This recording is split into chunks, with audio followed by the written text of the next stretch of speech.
Hey everyone, Daniel Whitlow here.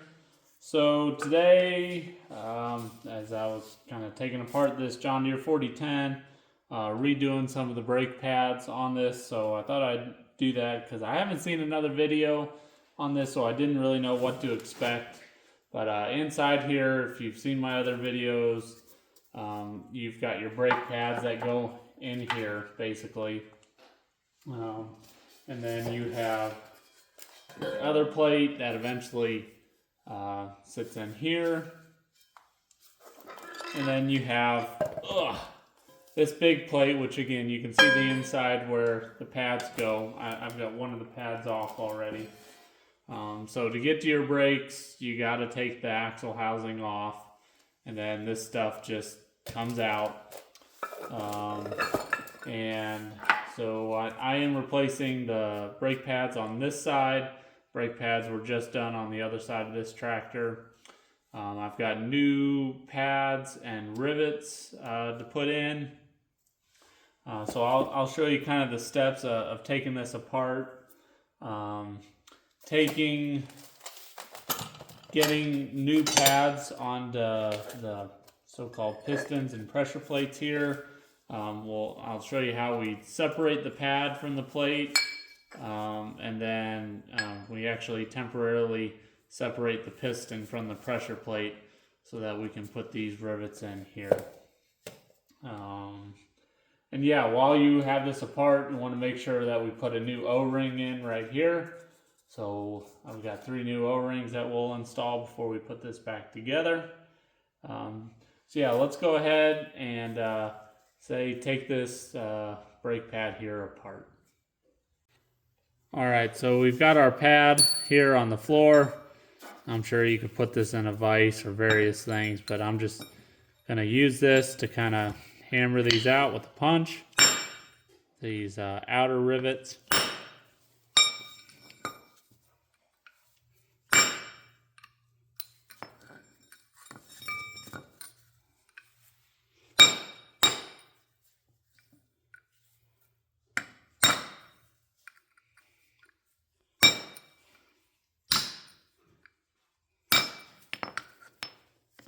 Okay, that pretty much gets those 2 out.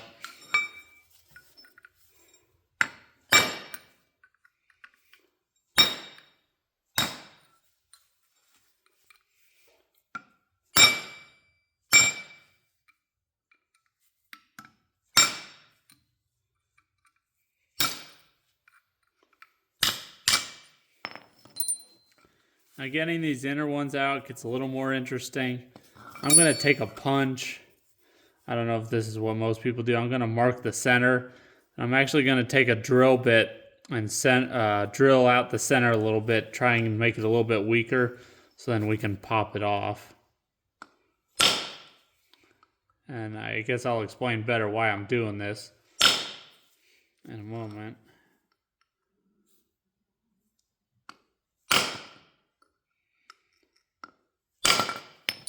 Because on the back side, those rivets here are kind of tucked in underneath the piston, so I can't drive them out. Yeah. So I'll take this over to the press and drill that a little bit. All right, so with these drilled out just a little bit, I'm going to try and basically pound out the pads. To do this on the other ones, I've kind of done something like this.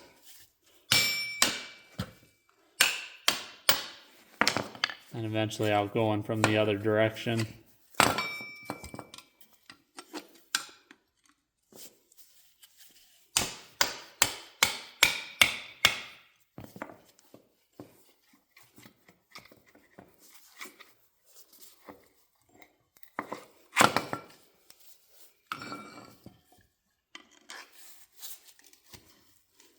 Some of you may say, Daniel, why are you always working on the floor? Well, if I set up a table, I cover it in stuff.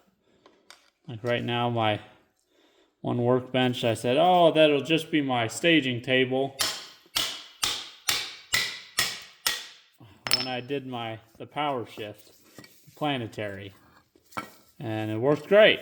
And then I just kept covering it in parts and pieces and tools, and every time I go to clear it off, I say, oh, I don't know where to put that if I don't have it on this table. So before you know it, I have no space on the table. So it's easier just to work on the floor sometimes. That one's not fully punched out. Alright, so now with that pad off, we're going to use this hole here to press out the piston. I'm sure you can actually just hammer this out, but I've got this set up already here in the press. So we'll just do it so you can see it here. 'Cause it doesn't take much to press it out. There we go. And now I'll pound these out, and then we're ready to put a pad back on. Okay, so on our other plate here, it's largely the same. You've got 3 short rivets on the inside, 3 long rivets on the outside because this is thicker here. Just the way my punch is, I get them all started, and then these longer ones, because this will get wedged in, I just take a nail and finish it off.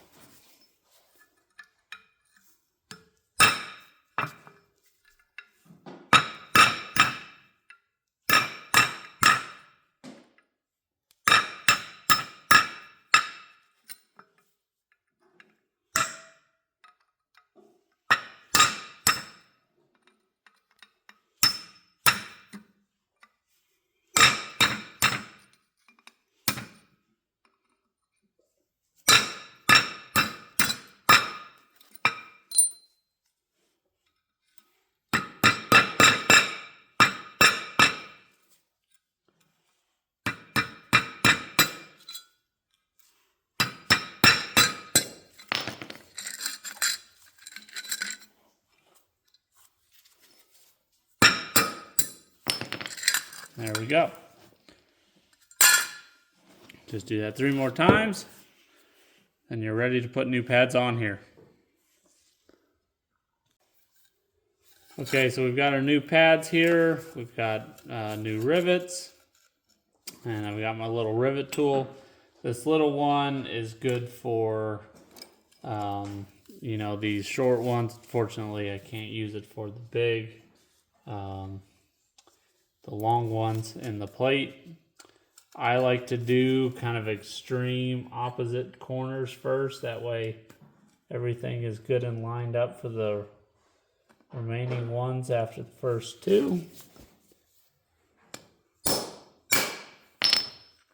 Word to the wise, don't be like me and put them in the wrong direction. So make sure your flat side is you know, towards your brake pad. And there you go. Now that we got those 2, everything else should be lined up. And we'll just finish her off here.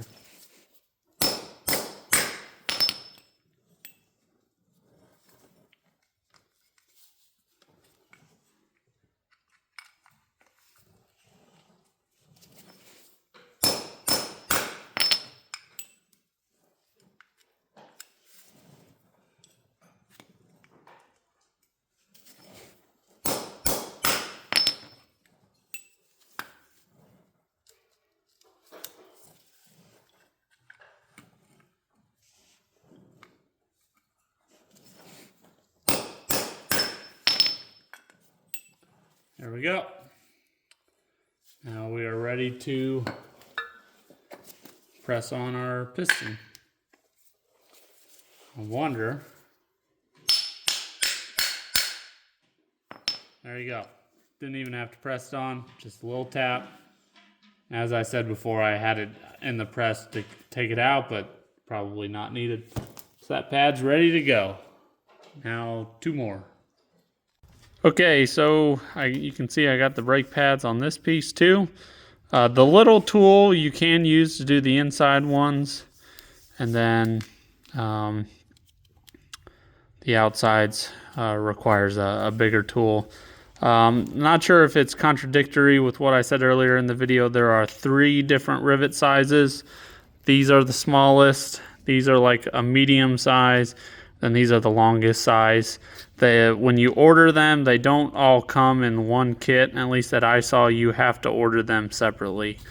So don't be like me, and I just didn't realize that. And looking at the parts diagram and whatnot, I didn't realize they were 3 different numbers. So with that, we'll install our plate here and this back on, and put this back on our axle housing. So that'll conclude a brake job, and move on to the next thing. So y'all have a good day. Let me know your thoughts or what tips or tricks you guys have. Curious to hear them. Talk to you all later.